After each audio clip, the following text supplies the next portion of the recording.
Rabi sudah masuk ke dalam Zoom kita, Bapak Ibu sekalian, dan segera terlihat segera dan tolong disapa seperti biasa. Shalom Rabi, good morning. Shabbat Taufik, good Rabi. Shalom Rabi. Shalom Rabi. Everybody. Shalom Rabi. Good morning. Shalom Rabi. Morning. Hello everybody. Very nice to see you again. How are you, Rabi? All well in Thank you? God. Thank God.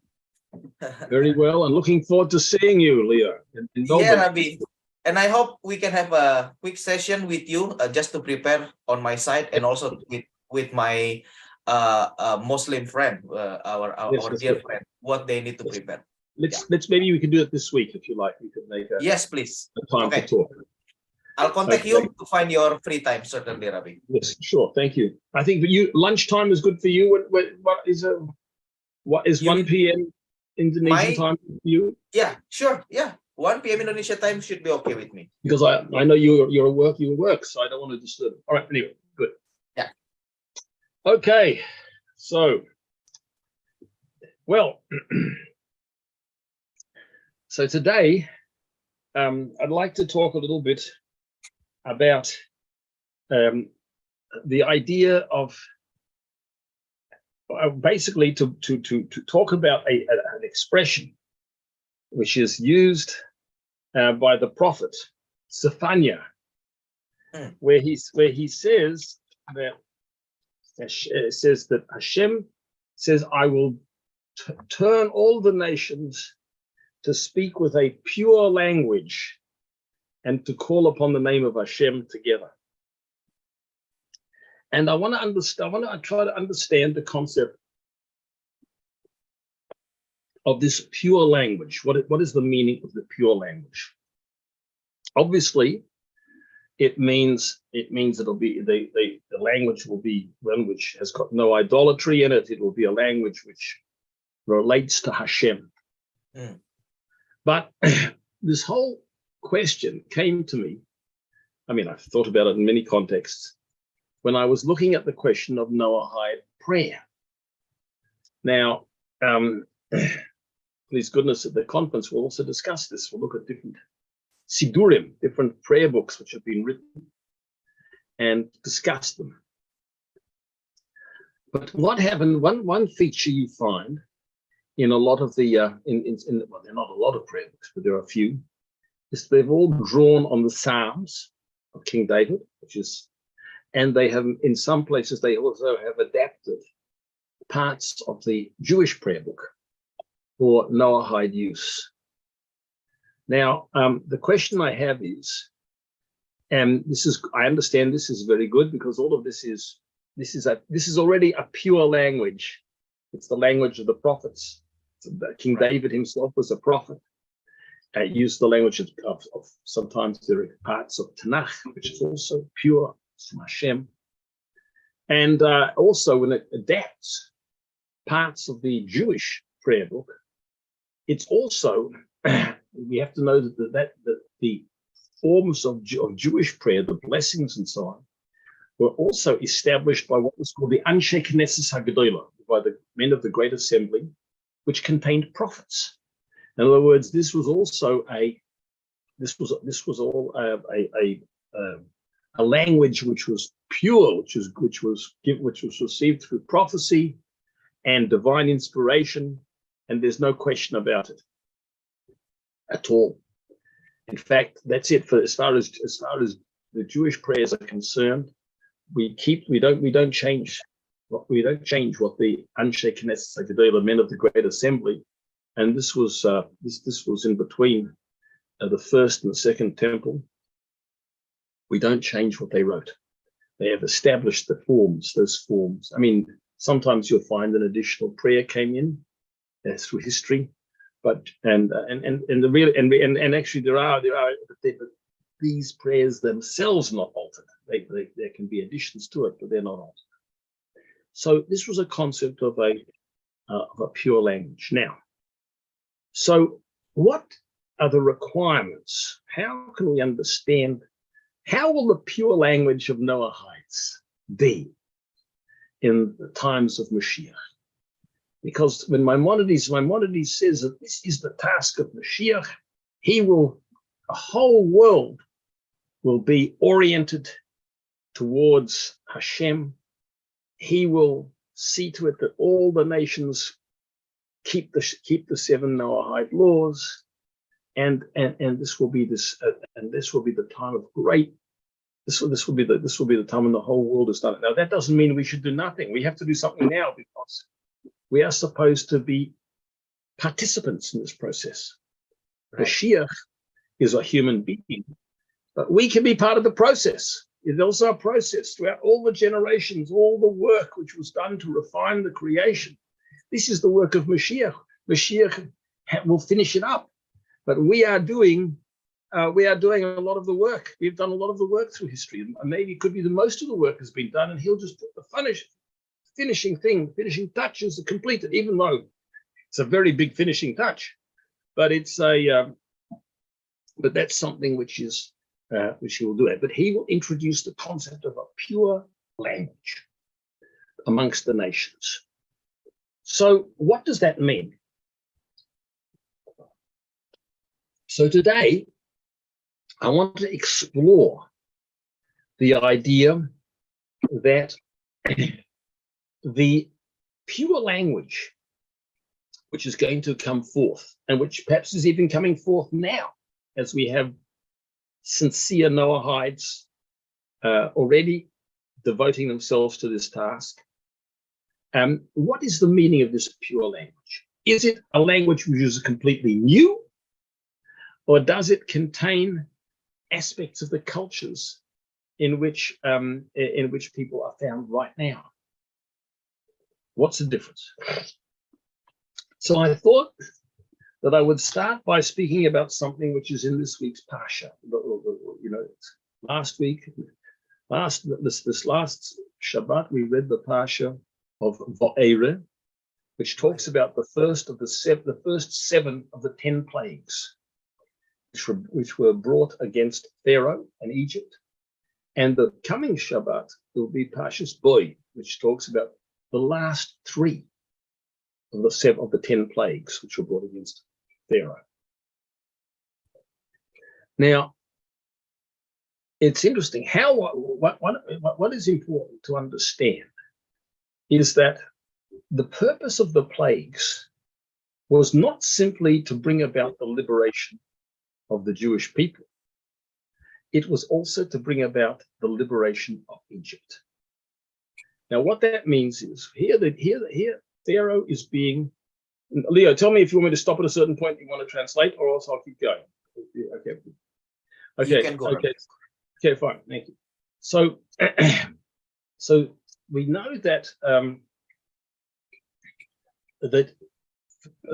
Moses was saying to Pharaoh, "Let the Jewish people go, and they want to serve Hashem." So that is the plagues. The purpose of the plagues is to bring that about. But the question is that simply to force Pharaoh to let the Jewish people go because it's a punishment? These are punishments if he doesn't let them go. Or is it also something about bringing Egypt to a recognition of the existence of Hashem? And when they will recognize the existence of Hashem, then they will let people go, because they know that that is what the Jewish people are requesting. They are requesting to go and serve Hashem and to follow. Hashem has asked them to come and serve him, and they are saying, that's what we're going to do. So if Pharaoh will acknowledge the existence of Hashem, then obviously he will let them go. Otherwise, it will be just coercion. It will be forced by all of the punishments. Let them go.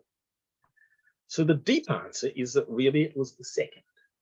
The ultimate thing is that it was a purpose. The purpose of the plagues was to make Pharaoh and the Egyptian people know that there is a God whose powers exceed that of nature. That there is a God who is greater than nature, because they lived in they were themselves, this is not their view. Their view was that everything is natural. They did have deities. They had certain gods, but these were gods within creation. They were idols. For example, they worshipped the sheep. And this was something and the purpose of the plagues is to make them realize that there is something which there is a power which transcends nature and which can alter the nature of nature, can alter nature itself. That there is a transcendent God. And this is the name of Hashem, Yud Kei Vav Kei. You know, the four-letter name of Hashem. This is Hashem who is higher than nature. And Pari said at one stage, I don't know who this is. I do not know Yud Kei Vav Kei. I do not know this transcendent God that I should let him go. And that is the idea of the plagues. Of every single plague was supposed to bring out this recognition that there is a transcendent God. So the response of Pari was a very interesting one. Each time he called his magicians. Now, what's the and he wanted to see if the magicians can reproduce the plague. So with the first two plagues, they could do it. They could do it, but mind you, there were certain things they couldn't do. They couldn't make the blood go. They could make the water go into blood, but they couldn't make blood go back to water. They could bring frogs into existence, but they couldn't get rid of the frogs. This was a ship coming up. Then it came to the lice, kinim, and they couldn't handle that. That was too difficult for them. And then as the plagues went on, they became more and more difficult for them to do. But what was the point of calling in his magicians? He wanted to say, see, his magicians were like the scientists of today. They were the experts in nature, in manipulating nature, in handling nature. So if they could show that all of these are things which can be accomplished through their science and through nature, then it's not a proof that something greater than nature exists. So therefore, they were concerned to try and show time and time again that these are just natural phenomena. They can produce it. They can produce it. Until they were forced to see, no, there are certain things we can't do over here. This is Etzbo Elokimhi. This is the finger of God, because we can't do anything. We can't reproduce this. It must be something greater than science, something greater than nature altogether. So, in other words, so it was something which had to be understood by the mind of Egypt. The intellect of Egypt had to internalize, had to grasp that there is something greater than nature itself. It had to go into their mind. They had to see. Their professors, their magicians, and so on, had to acknowledge that there is something greater.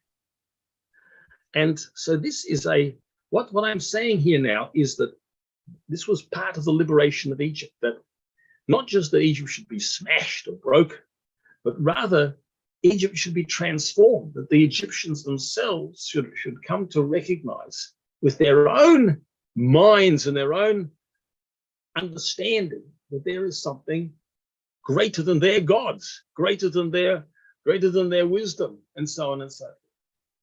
Yeah. And then finally, when it came to going out, the Jewish people took a Korban Pesach. They took a lamb. Now, the Exodus occurred in the month of Nisan, and Nisan corresponds to the zodiac of Aries, which is the lamb. And the lamb was the god of Egypt. So, what did the Jewish people do? They take that which is the god of Egypt and they sacrifice it. To show, I understand that this too is subordinate to Hashem. This is not a God. This has no independence, and this is something which is to the contrary. It's being used for the service of Hashem. It is not an independent deity at all. So here, what I'm saying is both in terms of the plagues and in terms of the lamb. what they're trying to do is they're trying to make Egypt understand that, make Egyptians understand that there is a God, that there is Hashem. And this is the idea that we work the concept of Hashem into Egyptian culture. And it's not something which comes against them as a coercion, as a force, but it inwardly transforms. And I think this is one example of the idea of a pure language. In other words, that Egyptians now are talking about Hashem, because towards the end, Pharaoh is going to say, Hashem, Yud Kei Vav Kei is righteous, and we are wrong. In other words, it's expressed in Egyptian. He will be talking about Hashem in the language of Egyptians, in the mindset of Egyptians, that their internal mindset is set. So I want to give this as an example of the idea that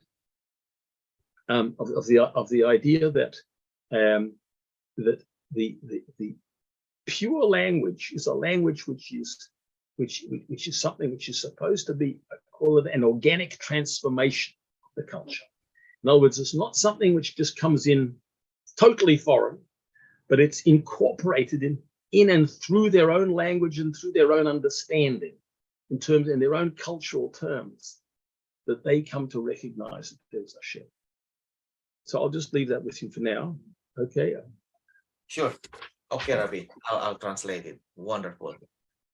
Baik, Bapak Ibu sekalian, selamat pagi, Shalom Lechem, dan senang kembali bertemu bersama.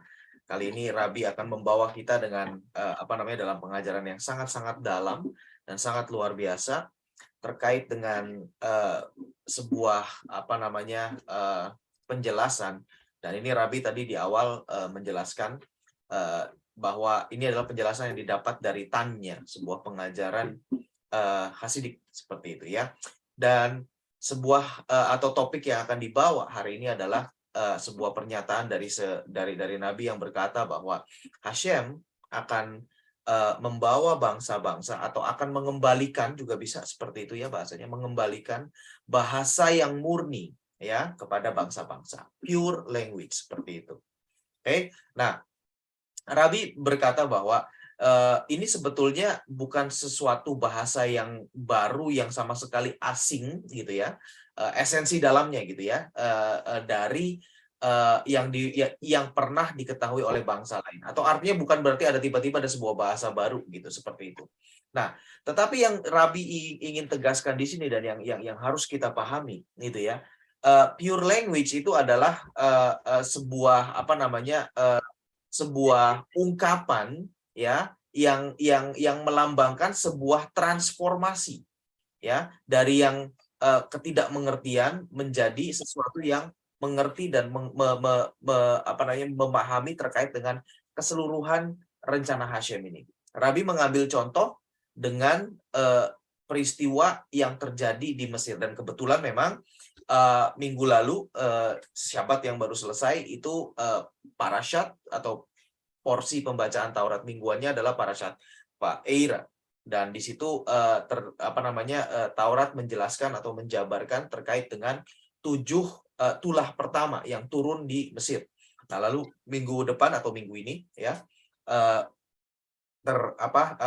dilanjutkan dengan tiga tulah terakhir. Nah, di sini Rabbi akan menggunakan contoh ini ya, 10 tulah yang turun di Mesir terkait dengan penjelasan apa itu yang dimaksudkan dengan pure language, sebuah bahasa yang murni. Nah, yang pertama yang perlu kita pahami itu adalah sebuah bahasa yang murni itu adalah artinya penolakan terhadap penyembahan berhala.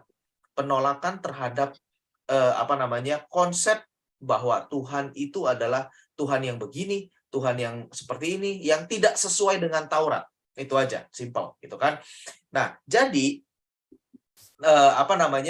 Rabbi akan mencoba untuk menjelaskan juga bagaimana terkait nanti kaitannya dengan sidurim seperti itu, atau panduan untuk kita berucap, atau panduan kita untuk tefilah seperti itu ya.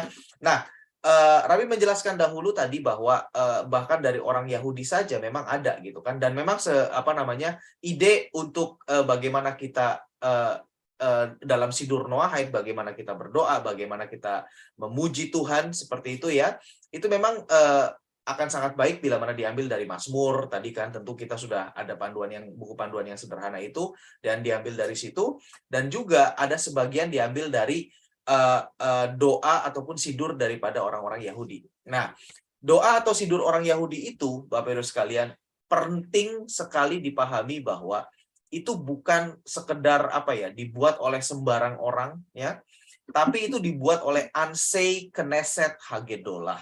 Jadi ini sebuah kumpulan orang-orang, makanya disebut juga Ansei Knesset Hagedolah. Itu sesuatu yang besar sekali gitu ya. Jadi memang ini kumpulan orang-orang besar.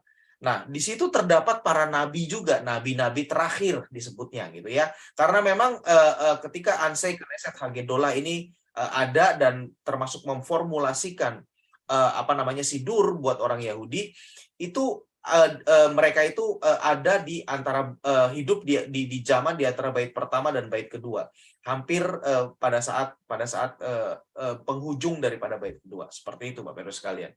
Dan Rabi juga berkata bahwa bahkan orang Yahudi sendiri pun tidak bisa tidak boleh merubahnya. Ya, tidak boleh merubahnya. Nah, kalaupun ada tambahan di sana sini, yaitu sesuai dengan kebutuhan, sesuai dengan zaman. Tapi struktur utama, kerangka utama daripada panduan doa untuk orang Yahudi yang disebut dengan sidur itu tidak berubah. Dan kalau kita lihat, dan saya sendiri juga pernah melihat dari kelompok-kelompok yang berbeda, itu secara garis besar itu sama. Hanya saja di kelompok ini ada tambahan doa ini, di kelompok itu ada suplemen seperti itu Bapak Ibu sekalian. Ya, nah jadi artinya itu adalah sesuatu yang sangat-sangat luar biasa. Dan bila mana diadopsi oleh Noahide, itu tentunya ada aturan khusus juga nanti yang akan Rabi jelaskan, gitu ya. Nah sekarang Rabi akan menjelaskan lebih lanjut terkait dengan bagaimana peran kita, gitu. Nah, bagi Noahide, memang sekarang ini bagi non Yahudi gitu ya, memang sekarang ini belum ada terstruktur segala macam, dan Rabi percaya bahwa nanti pada saat Masyiah dinyatakan itu semua akan menjadi jelas. Itu semua akan menjadi jelas. Nah, tapi Rabi juga berkata bukan berarti kita tidak boleh melakukan sesuatu, bukan berarti kita hanya berpangku tangan diam saja di sini gitu loh. Karena Masyiah itu memang Masyiah adalah seorang manusia ya, yang nanti akan dinyatakan di akhir zaman, tapi Masyiah itu juga adalah proses, dan kita semua bisa terlibat di dalamnya, dan bahkan harus terlibat di dalamnya. Semalam, saya yakin bukan kebetulan bahwa barusan saja semalam kita belajar gitu terkait dengan Masyiah, betul kan? Dan saya pun juga berkata, dan tentunya ini adalah pengajaran para rabi juga, bahwa Masyiah adalah proses yang dilambangkan dengan keledai. Keledainya Abraham, Musa, sampai dengan keledainya Masyiah. Kita sudah belajar semalam, luar biasa sekali. Nah, artinya kita di sini itu akan terus terlibat terkait dengan bahasa yang murni ini juga, pure language juga. Itu adalah sebuah proses dan kita akan terlibat di dalamnya. Nah, sekarang membahas terkait dengan contoh sebuah transformasi sebuah bangsa menjadi sebuah yang Hashem lakukan sehingga muncul pure language-nya. Begini Bapak Ibu sekalian, terkait dengan tulah yang terjadi di Mesir, ya. Kenapa kok sampai ada 10 tulah? Ya kan, selalu pertanyaannya begitu. Kenapa tidak Hashem cabut saja gitu kan, dengan cepat, singkat, dan dalam tempo yang sesingkat-singkatnya gitu ya, orang Israel itu keluar. Kalau memang tujuannya itu gitu ya, untuk membebaskan orang Israel, bangsa Israel keluar dari Mesir, kenapa nggak cepat seperti itu saja? Nah, di sini justru pengajaran yang lebih dalam dari para rabi itu menjelaskan bahwa Hashem tidak hanya peduli dengan orang Israel, tetapi Hashem juga peduli dengan orang Mesir. Tadi Rabi menjelaskan demikian. Artinya 10 tulah ini juga bukan hanya untuk sekedar untuk menghukum. Ya memang dalam bentuk penghukuman, tetapi juga untuk membuka mata daripada orang-orang Mesir akan kesalahan yang mereka miliki, gitu kan? Ya, kalau hanya sekedar oke, orang Yahudi harus keluar, tanpa ada penjelasan segala macam gitu kan, tanpa ada proses, artinya itu dalam tanda petik paksa gitu kan. Dan orang Mesir tidak akan pernah bisa mengerti, ini pemaksaan seperti itu aja gitu kan. Nah, maka dari itu Hashem secara bertahap itu membuat membuka satu demi satu, dan itulah kenapa Musa ya diberikan tugas oleh Hashem untuk tahap demi tahap menghadap Firaun dan menjadi agen daripada Tuhan untuk menurunkan tulah itu, gitu kan? Jadi begini Bapak Ibu sekalian, orang-orang Mesir itu mereka itu adalah orang-orang yang boleh dikatakan saat ini mereka adalah peradaban yang paling canggih saat ini. Ya, mereka mengerti sains juga, mereka mengerti alam. Ya, walaupun mereka sebutnya sebagai sorcerer, sebetulnya sorcerer itu magician gitu ya. Itu mereka mengerti, mereka benar-benar orang-orang yang paham ya terkait dengan memanipulasi alam. Ya, mereka bisa membaca bintang, mereka bisa melihat ini dan itu, lalu mereka bisa memanipulasi alam. Nah, maka dari itu ketika tulah pertama dan tulah kedua, ya sebenarnya bukan tulah pertama tulah kedua doang, tapi dari kesemuanya Firaun itu juga memanggil magician mereka, memanggil ahli-ahli nujumnya mereka, apapun namanya lah gitu ya. Dan kita juga semua tahu, kita bisa baca dari kitab Taurat, kitab Shemot gitu ya, bahwa tulah pertama dan tulah kedua mereka bisa lakukan. Nah, di sini artinya mereka juga bisa memanipulasi alam.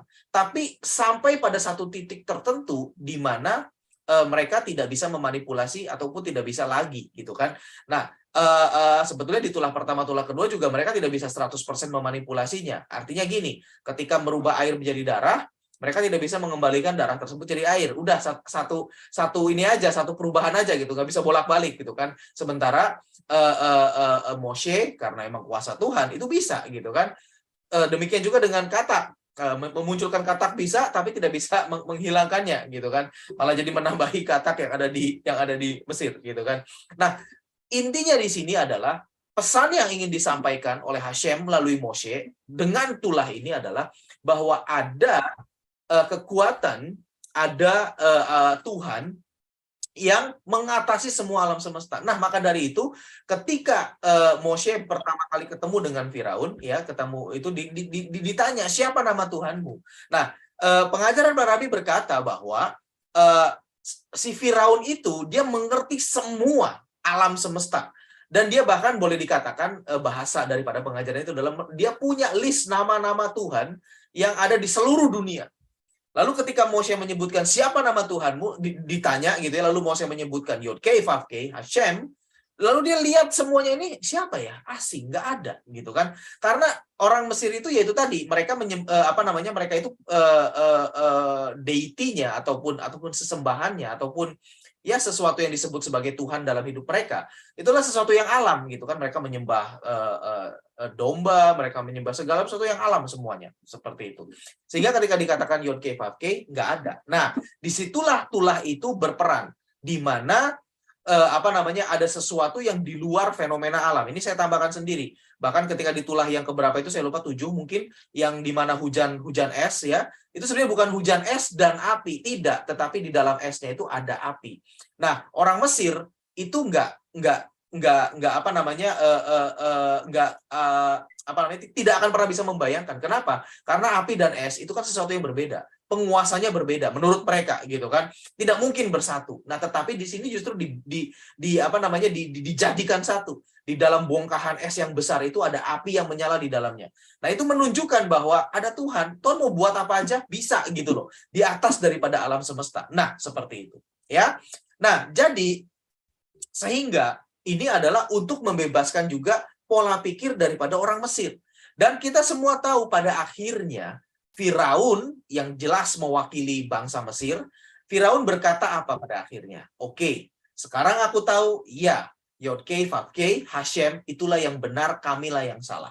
Itu Bapak Ibu sekalian. Artinya ada sebuah transformasi, dan itulah yang disebutkan dengan sebuah bangsa itu kembali kepada bahasa yang murni. Artinya mereka menyingkirkan semua pemahaman mereka yang salah terkait dengan Tuhan, terkait dengan alam semesta ini, bukannya dengan Tuhan ya, terkait dengan alam semesta ini, dan kembali kepada pemahaman yang benar yang sesuai dengan Torah.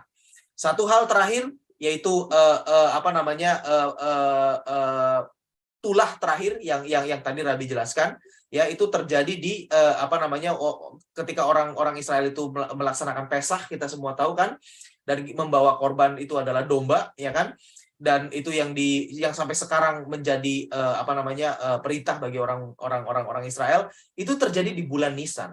Dan kalau kita lihat konstelasi perbintangan daripada bulan Nisan itu adalah konstelasi Aries. Aries itu dilambangkan dengan domba, ya. Nah, domba itu adalah sesembahan Mesir. Saya sudah pernah bahas, bisa dilihat di dalam YouTube channel Benih Noah Indonesia. Saya jelaskan kenapa orang Mesir menyembah domba segala macam, namanya apa segala macam. Nah, itu termasuk salah satu dewa tertinggi daripada Mesir. Mereka percaya demikian. Nah, tetapi justru di sini sekali lagi Hashem ingin menyatakan bahwa kamu itu salah gitu kan. Itu hanya sekedar binatang. Lihat, bangsaku tidak peduli dengan binatang, artinya bukan berarti semena-mena gitu kan, tetapi itu ada dalam penguasaan kita manusia. Ya makanya dikatakan bahwa harus diikat dulu 14 hari. Itu kan, wah, bayangkan bagaimana orang Mesir itu stresnya gitu kan. Ini dewa gua mau diapain gitu kan, kira-kiranya begitu.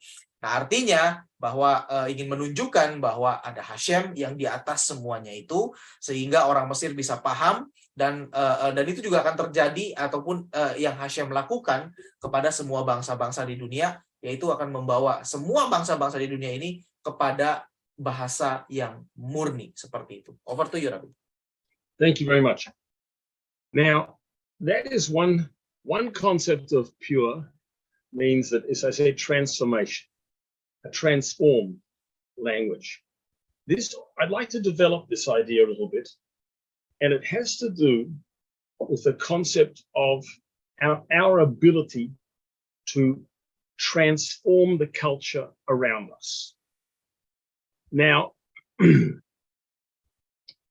there is a mystical teaching that when Adam and Eve were involved in the sin of the tree of knowledge, there was a dispersion of kedusha. Holiness is what's called the breaking of the vessels. It's a mystical concept, but it's a notion that sanctity, holiness, went into cells. So there were sparks of holiness which were dispersed throughout the whole creation.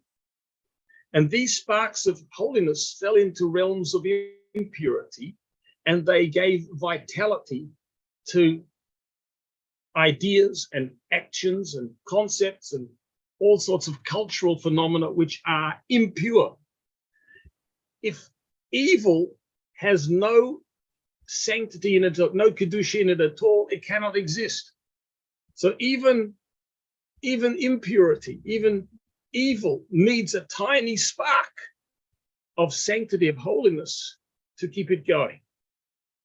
So the task of one of the tasks of the Jewish people, and this is once again in mystical terms, when they went down into Egypt, was to retrieve these sparks of holiness from the civilization. And Egypt was the major world civilization at the time, major world culture, and in there you had most, or whatever, a great number of these sparks of holiness had been incorporated and were animating and giving energy to aspects of Egyptian life and culture which were not holy at all. So when the Jewish people came out, it says that in all the mystical writings say that there were 284 sparks of holiness, obviously big sparks which branched, I don't know how it all works, and which were dispersed throughout the creation when Adam sinned. The Jewish people, when they came out of Egypt, they had already refined and extracted 208 sparks. There were only, or something like that. Maybe it was, I don't know, it was 208, 204, whatever it was a significant amount of the refinement of creation. And this actually is is the ongoing task, was the ongoing task of the Jewish people. That's why they were dispersed throughout the whole creation, in order to be able to draw in these sparks and to incorporate. How do you do that? When you do a mitzvah, when you make a blessing on something, when you are various different ways you are able to extract the spark from the material and the material world around you and from the culture, and you can and lift it and connect it to Hashem, with Hashem. So that then when the Torah was given, the Jewish people came out from Egypt and they were given their mitzvahs. This gave them an even stronger tool, so to speak, through which to extract these sparks of Kedusha, to pull them out of impurity, whereby the impurity would go away, and reconnect them with holiness. But there's another very interesting thing, which the Lubavitcher Rebbe points out, and that is that since the Noahide law, first of all, let me just say this. What happened, the special thing about the giving of the Torah was not just that the commandments were given, but also a tremendous power was given into those who perform these commandments to be able to transform the world around. This was this power did not exist before Sinai. It's true that they could do things, they could extract certain sparks, but nothing like the power which they had to draw out these sparks and to transform the world after the Torah was given. Now, the Lubavitcher Rebbe says that this also now, to an extent, applies to the Noahide laws. Before the Torah, but before Sinai, the Noahide laws were in existence. The fact, however, that Hashem gave them again, or repeated them at Sinai, means that there is a power also in the Noahide laws to transform, to transform the environment, to transform the material environment, the cultural environment, the physical environment, in a way which is, I suppose, similar to that which the Jewish people do also. So, therefore, we see now that a Noahide has also got, who's keeping them doing the Noahide laws with the right intention, right? But as a righteous Noahide is doing it because they were commanded by Hashem in Torah and doing it with the right intention and with all the right details and so on and so forth, is also capable of this work of transformation. So this takes us back to the point we were mentioning before. Ideally, it will happen, if I understand correctly, that as we draw closer to Mashiach, the Noahide world will be able to transform its culture, and that means that they will be able to, and not just the Jewish people, but also the Noahide world will be able to transform the world around them into something of holiness as well. So this is also part of the concept of the pure language, which we were talking about before. Pure means purified. It means a language which has been purified. Purified means transformed. And that is and there is this power of transformation. Now, where do you see this? This gives us two examples. Well, first of all, when we do a mitzvah, let's say we show honesty in our business dealings. We avoid any form of theft whatsoever. That is now a Noahide law, which has been done with the intention as a Noahide law. That has also an impact on the environment, on the spiritual environment. So, for example, it may well also be in the realm of art. Let us say, if a Noahide will possess artistic abilities, then will at the same time have a clear spiritual inspiration, be a good Noahide in terms of the values, that artwork becomes something which is purified, which gets a certain sanctity. Purified means sanctified. And it can have it adds to the stock of purified things. For example, we were talking before about prayer.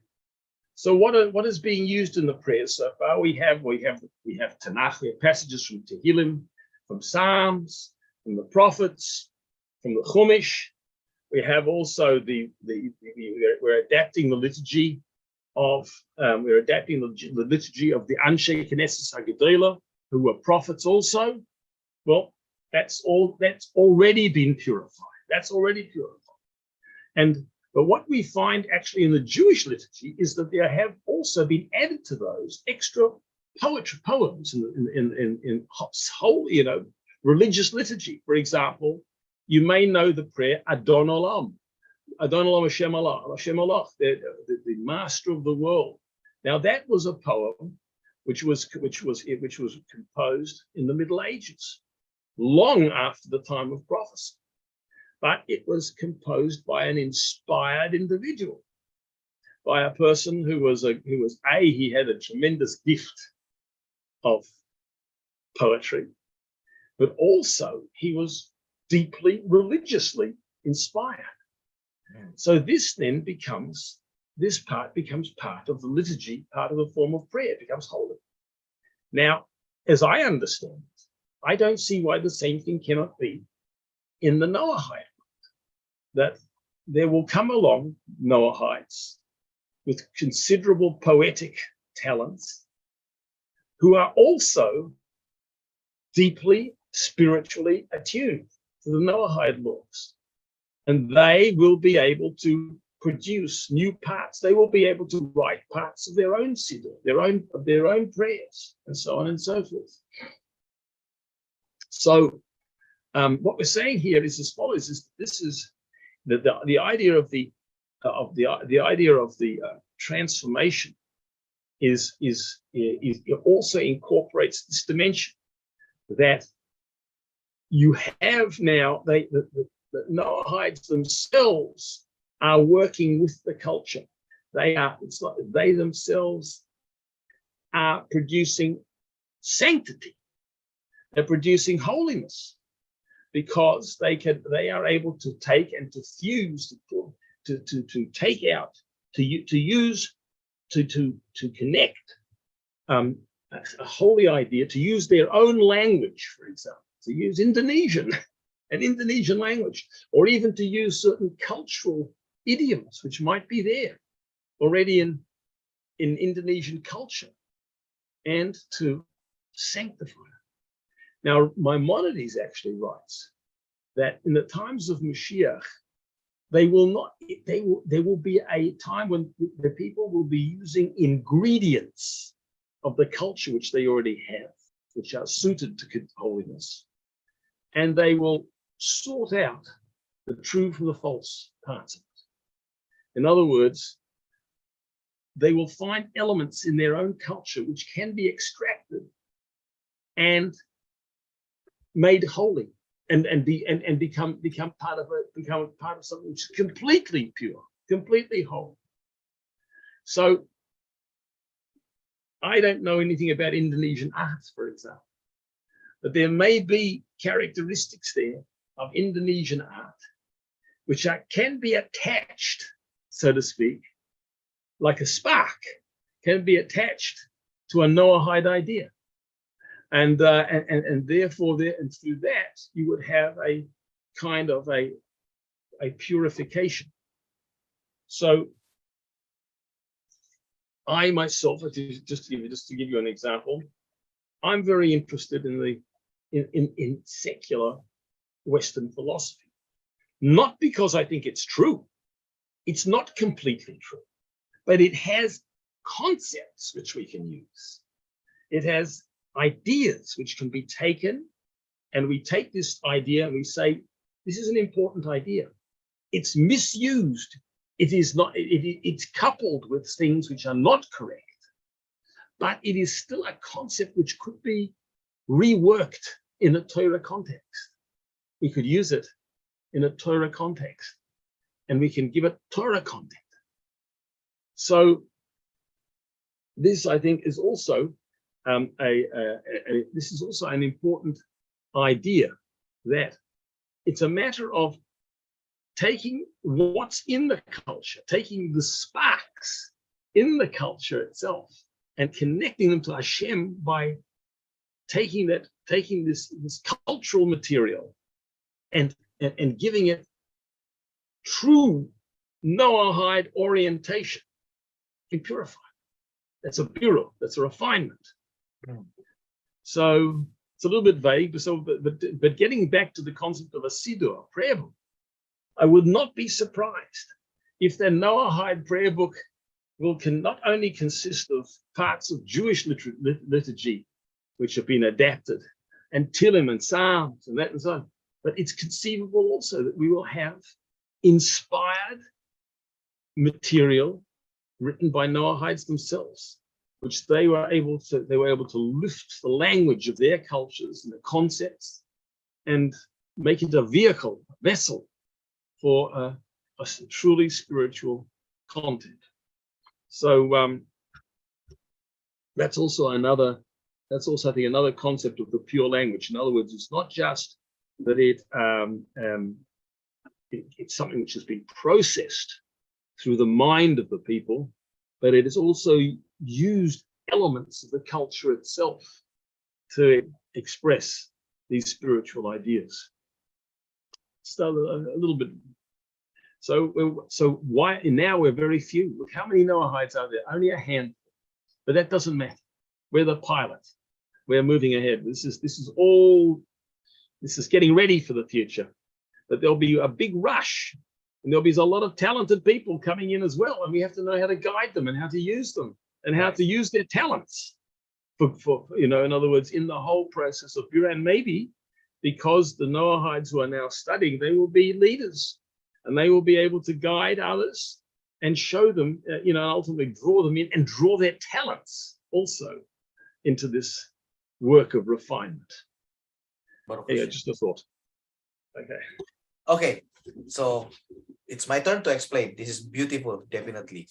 Jadi Bapak Ibu sekalian, terkait dengan ide ketika Hashem akan membawa bangsa-bangsa kepada bahasa yang murni, itu kan pure language.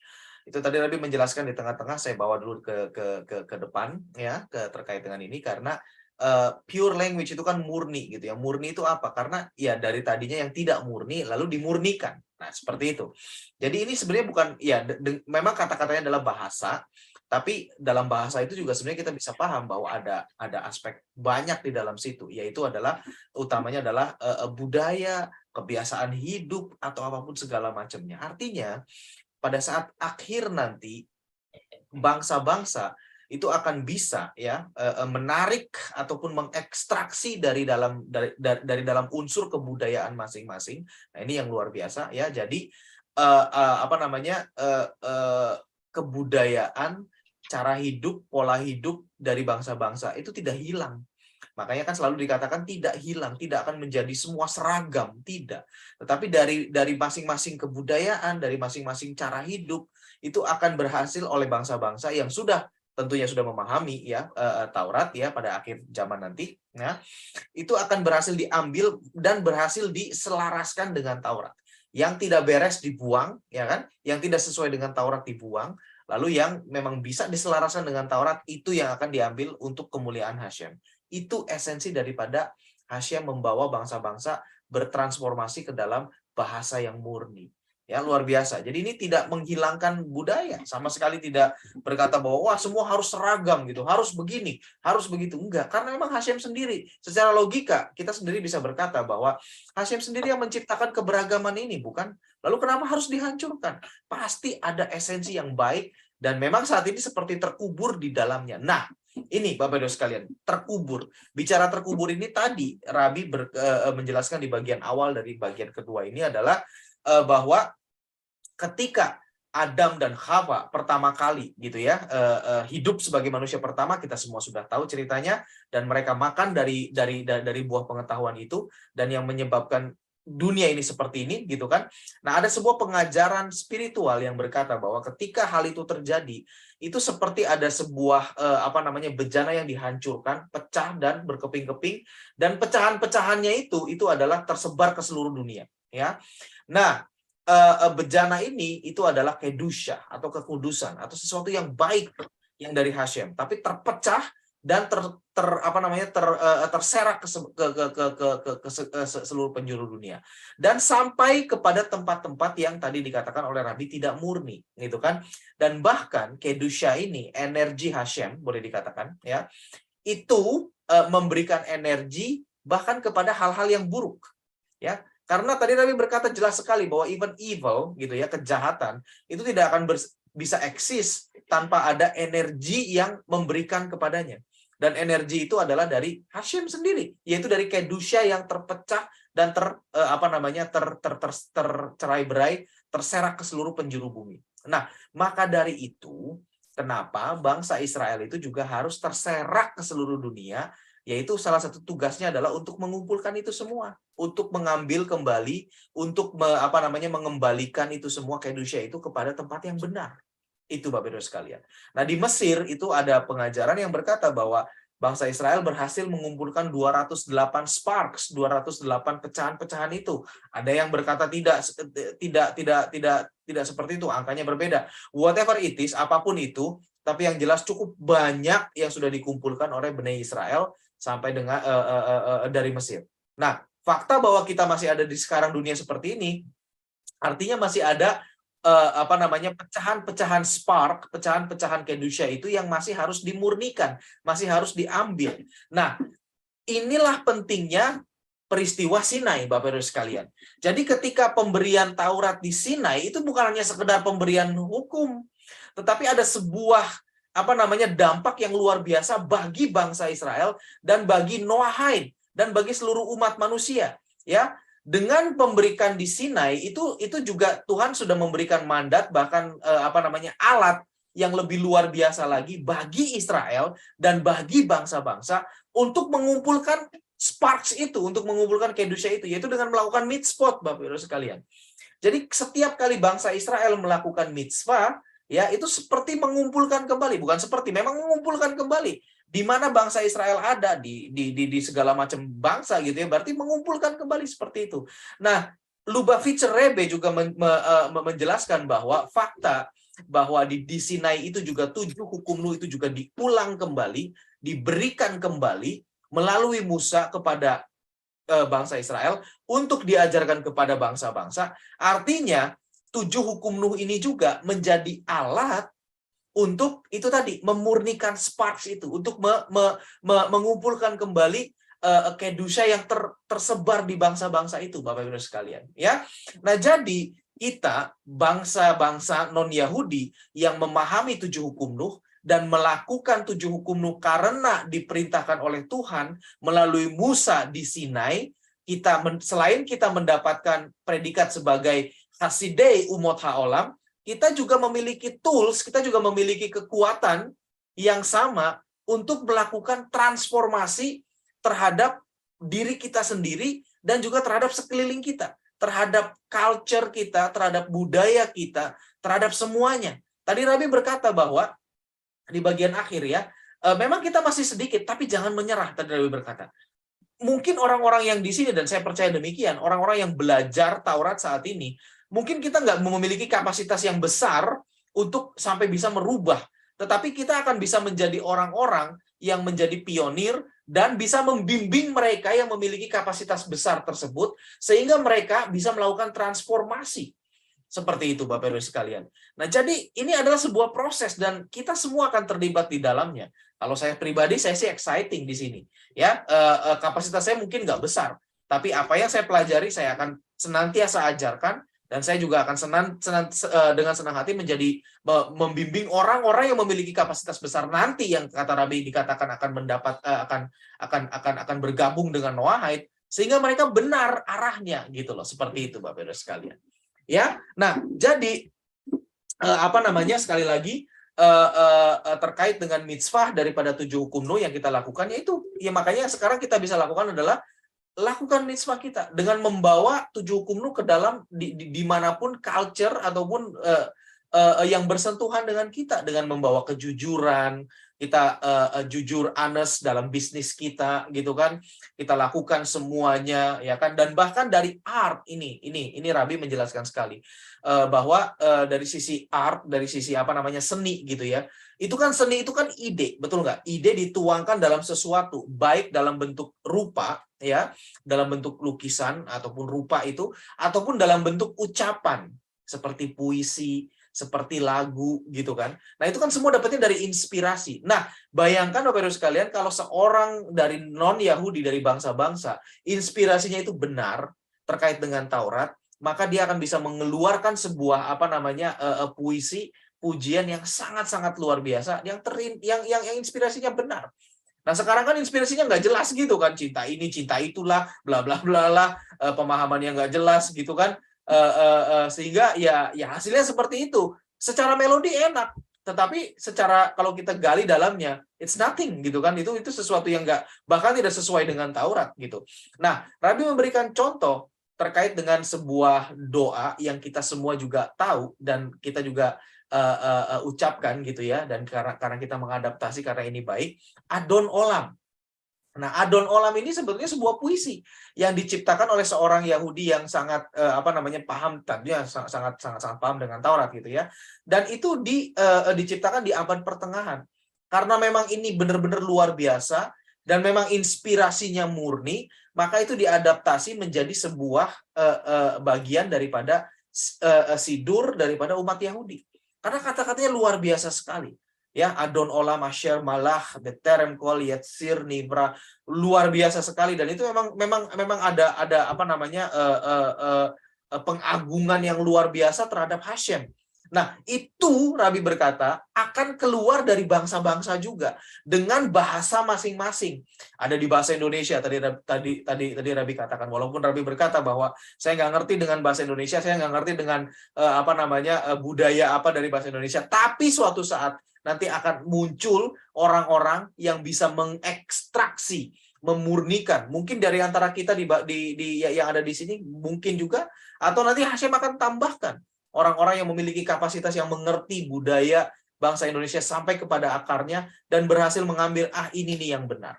Ini yang murninya, yang aslinya itu seperti ini, diambil lalu dijadikan sesuatu produk, sesuatu bentuk artistik apapun itu, gitu kan, untuk memuliakan Hashem. Nah, itu Bapak Ibu Saudara sekalian.